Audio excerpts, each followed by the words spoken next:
Kung mahilig kayong manood ng telebisyon tuwing tanghalian, siguradong hindi nyo makakalimutan ang boses na laging sumisigaw ng ping ping ping habang nagluluto. Si Chef Boy Logro ang itinuturing na hari ng mga cooking show sa Pilipinas dahil sa kanyang nakakaaliw na paraan ng pagtuturo ng mga recipe sa mga nanay at tatay sa loob ng maraming taon. Naging bahagi na siya ng ating araw-araw na buhay dahil sa kanyang mga biro at bilis sa paghiwa ng mga sangkap na talagang nagbibigay ng saya sa bawat tahanan.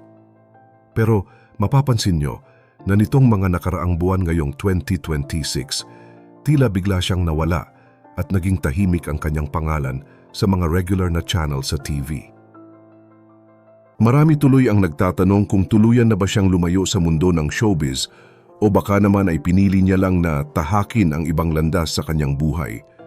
Sa video na ito, hihimayin natin ang katotohanan sa likod ng pananahimik ni Chef Boy Logro at kung ano na nga ba ang ginagawa niya ngayon matapos ang maraming taon ng pagsikat. Handa na ba kayong malaman kung bakit nga ba siya tila nawala sa sirkulasyon? Pero bago po ang lahat, baka pwedeng palike ang video na ito dahil napakalaking bagay na ito sa aming content creators. Maraming salamat po. Ang kwento ni Pablo Logro, na mas kilala natin bilang Chef Boy, ay nagsimula sa isang napakahirap na pamilya sa Kawayan, Biliran. Anak siya ng isang mangingisda at maaga niyang naranasan ang tunay na hirap ng buhay kung saan ang pagkain sa hapag ay hindi laging sigurado. Dahil sa tindi ng kahirapan ng kanilang kalagayan noon, hindi na niya nagawang tapusin ang kanyang pag-aaral sa mataas na antas. Ngunit imbes na sumuko sa tadhana, ginamit niya ang kanyang karanasan sa hirap bilang inspirasyon upang balang araw ay mabago niya ang buhay ng kanyang mga mahal sa buhay. Sa murang edad, naglakas loob siyang lumuwas papuntang Maynila, bitbit ang pangarap na makaalis sila sa putikan ng kahirapan. Hindi naging madali ang kanyang simula sa malaking lungsod dahil kailangan niyang tanggapin ang kahit anong trabaho para lang mabuhay. Isa sa mga naging unang trabaho niya ay bilang tagahugas ng pinggan o dishwasher sa isang maliit na kainan sa Quiapo.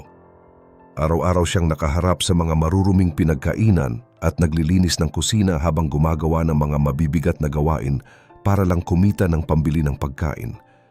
Pero habang siya ay naghuhugas ng mga pinggan, hindi siya tumigil na obserbahan ang mga totoong kusinero sa loob ng kainan. Tinitingnan niya ng mabuti kung paano sila humawak ng kutsilyo, kung paano ang tamang paggisa ng mga sangkap, at kung paano nila tinitimplahan ang mga pagkain ng mabilis. Dito na nga nagsimulang mabuo ang kanyang pangarap na balang araw ay siya naman ang hahawak ng sandok at magluluto para sa maraming tao.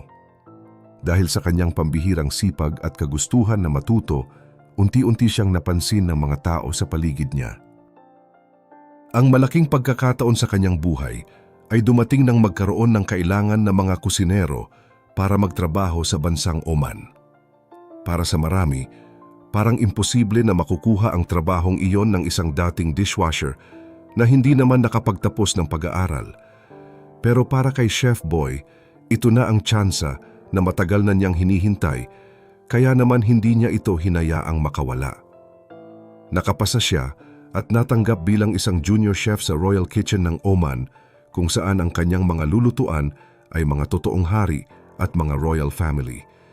Ito ang naging simula ng kanyang pag-angat na hinding-hindi niya malilimutan habang buhay. Sa loob ng palasyo ng Sultan sa Oman, hindi agad naging madali ang buhay para kay Chef Boy dahil nagsimula ulit siya sa mga gawaing pangkusina na madalas ay ayaw gawin ng iba. Siya ang tagabalat ng mga gulay, tagaayos ng mga sangkap, at tagalinis ng bawat sulok ng kitchen station habang sumusunod sa lahat ng utos ng mga senior chef. Pero dahil sanay na siya sa hirap noong nasa Quiapo pa siya, hindi siya kailanman nagreklamo dahil alam niya na ang bawat maliit na utos ay isang hakbang patungo sa mas malaking pinto ng oportunidad. Isang araw, dumating ang pagkakataon na tuluyang nagpabago sa kanyang kapalaran nang kailanganin ng sultan ng isang mabilisang appetizer para sa isang napakahalagang bisita. Dahil limitado ang mga sangkap sa kusina at kailangang kumilos agad, naglakas loob si Chef Boy na gumawa ng isang kakaibang putahe gamit ang avocado at hipon na tinawag niyang avocado crevettes. Nang matikman ng Sultan Qaboos ng Oman ang gawa ni Chef Boy, labis itong humanga sa ganda ng presentasyon at sa sarap ng lasa ng pagkain. Lalo pang namangha ang Sultan nang malaman na ang gumawa nito ay isang Pilipinong junior chef lamang, kaya naman mula sa pagiging ordinaryong kusinero, itinalaga siya bilang personal chef ng Sultan mismo. Isipin niyo na lang ang laki ng narating niya. Mula sa paghuhugas ng pinggan sa Quiapo, siya na ngayon ang nagluluto para sa isa sa pinakamakapangyarihang leader sa Middle East. Dahil sa kanyang posisyon, nagkaroon siya ng pagkakataon na pagsilbihan ang mga tanyag na personalidad sa mundo gaya ni na Queen Elizabeth II, Princess Diana, at maging ang dating Pangulo ng Amerika na si George H. Bush. Mas naging masaya ang kanyang pananatili doon dahil pinayagan siyang isama ang kanyang asawa at mga anak sa Oman sa loob ng maraming taon, isang pribilehiyo na hindi basta-basta ibinibigay sa kahit kanino.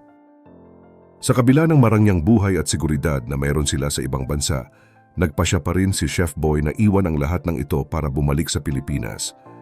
Marami ang nagtaka kung bakit pa niya kailangang umuwi, pero para sa kanya, mas mahalaga na lumaki ang kanyang mga anak sa sariling bayan at maibahagi ang kanyang mga natutunan sa mga kapwa Pilipino.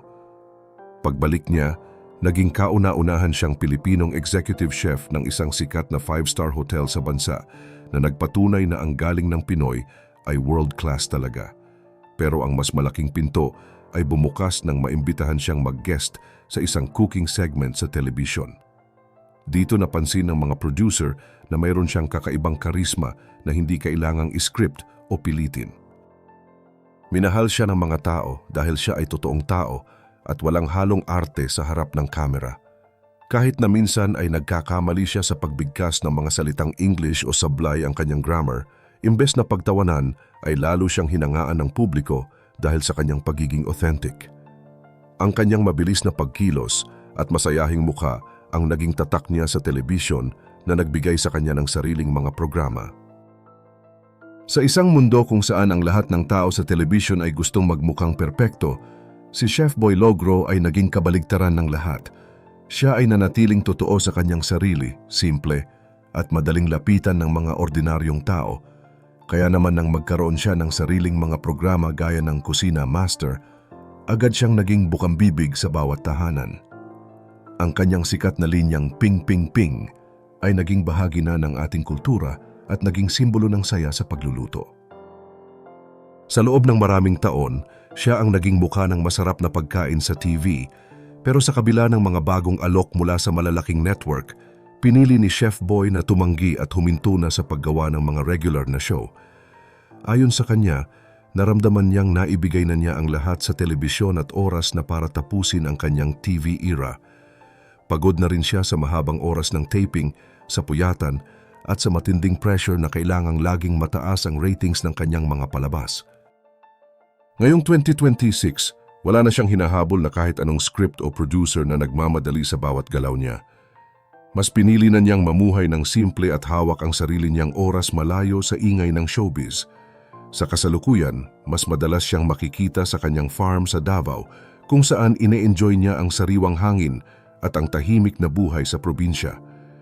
Mula sa mga mainit na ilaw ng studio, napalitan ito ng katahimikan ng kalikasan habang nagtatanim siya ng mga gulay at nag-aalaga ng mga hayop. Pero kahit wala na siya sa TV, hindi siya tuluyang nawala dahil aktibo pa rin siya sa digital world. Sa pamamagitan ng kanyang mga vlog, patuloy niyang ibinabahagi ang kanyang mga recipe at ang kanyang payapang buhay sa farm nang walang limitasyon sa oras at walang pressure mula sa kahit kanino. Ang isa sa pinakamalaking tagumpay na ipinagmamalaki niya ngayon ay ang kanyang pamilya. Karamihan sa kanyang mga anak ay sumunod sa kanyang mga yapak at naging mga ganap na chef na rin.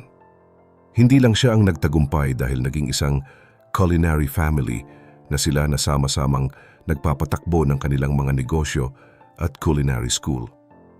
Pero hindi rin naging madali ang lahat dahil dumaan din si Chef Boy sa mga matitinding pagsubok, gaya ng pagkakataong maloko siya ng isang mayamang tao na labis niyang ikinasama ng loob dahil sa tiwalang nasira. Naranasan din niya ang malaking pagkalugi sa negosyo noong panahon ng pandemya kung saan naapektuhan ang kanyang mga paaralan. Pero gaya ng dati, muli siyang bumangon at hindi sumuko. Sumubok din siya sa mundo ng politika noong 2022 dahil sa kagustuhang bigyan ng boses ang mga ordinaryong kusinero at food workers sa bansa. Bagamat hindi siya pinalad na manalo, ipinakita nito na ang kanyang puso ay nananatiling nasa pagsisilbi sa kapwa. Si Chef Boy Logro ay isang buhay na patunay na ang tunay na tagumpay ay hindi lamang nasusukat sa dami ng pera o sa itatagal mo sa harap ng kamera. Ang tunay na kayamanan ay nasa pagkakaroon ng kapayapaan sa isip, masayang pamilya at kakayahang harapin ang bukas ng may ngiti kahit ano pa ang mangyari. Sa tingin nyo, tama ba ang naging desisyon ni Chef Boy na iwan ang kinang ng telebisyon para sa isang tahimik na buhay sa Davao?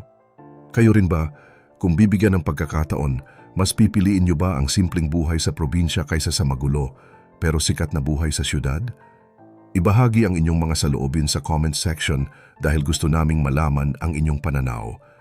Huwag rin kalimutang i-like ang video na ito at mag-subscribe para sa mas marami pang kwento ng inspiration.